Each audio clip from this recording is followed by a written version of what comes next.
Bonjour, nous sommes ici à Manduel, là où commence le contournement ferroviaire de Nîmes et Montpellier que vous pouvez voir derrière moi.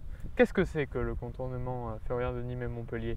C'est la première ligne mixte de France, c'est-à-dire une ligne où à partir de décembre 2017 circuleront des trains de marchandises, du fret, et où à partir de juillet 2018 circuleront des trains à grande vitesse. Sur cette ligne, il est prévu la construction d'une gare pas très loin d'ici, une gare TGV qui devrait rentrer en service, selon le président Yvan Lachaud, qui en est un des plus fervents promoteurs, fin 2019. Pour ce qui concerne Nîmes, à l'origine, il y avait le choix entre 3 sites.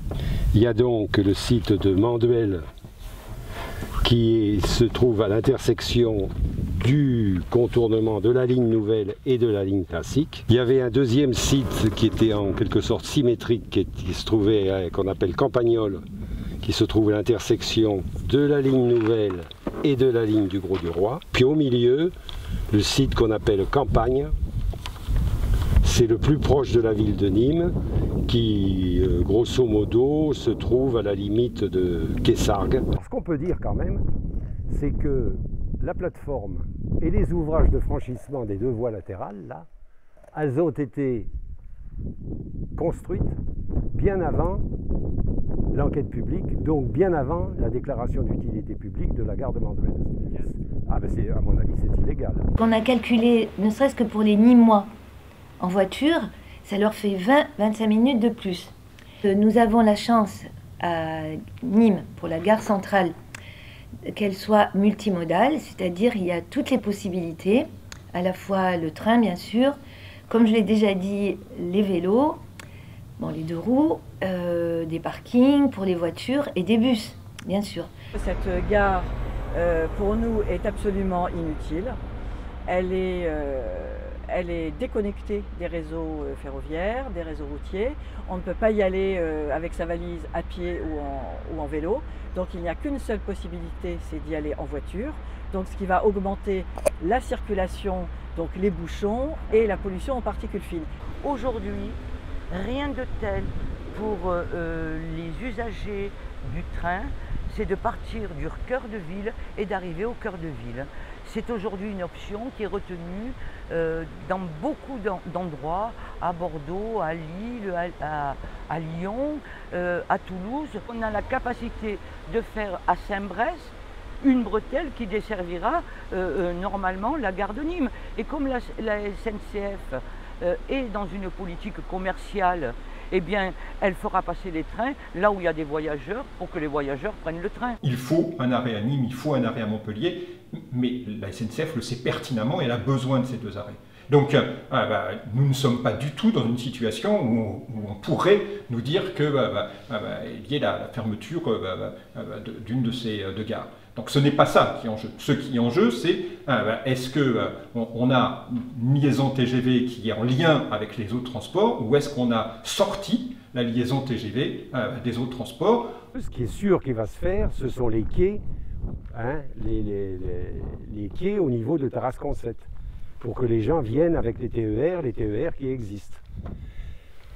Ça, c'est dans le projet. Donc 2 quais avec ascenseur, escalier, rampe pour rejoindre la gare TGV. D'accord. Par contre, ce qui n'est pas dans le projet, c'est ce qu'on appelle la 3e voie, qui permettrait de faire une navette TER entre Nîmes Centre et Nîmes Manduel Renaissance. L'observateur de la saturation nous a bien dit que la gare de Feuchères n'était pas saturée et qu'il y avait même une possibilité de créer une 5e voie pour encore désaturer le trafic. Donc il n'y a aucune utilité à créer cette gare de Manduel. Les gares ne sont pas saturées, elles peuvent largement accueillir plus. Les voies, elles, sont en passe d'être saturées.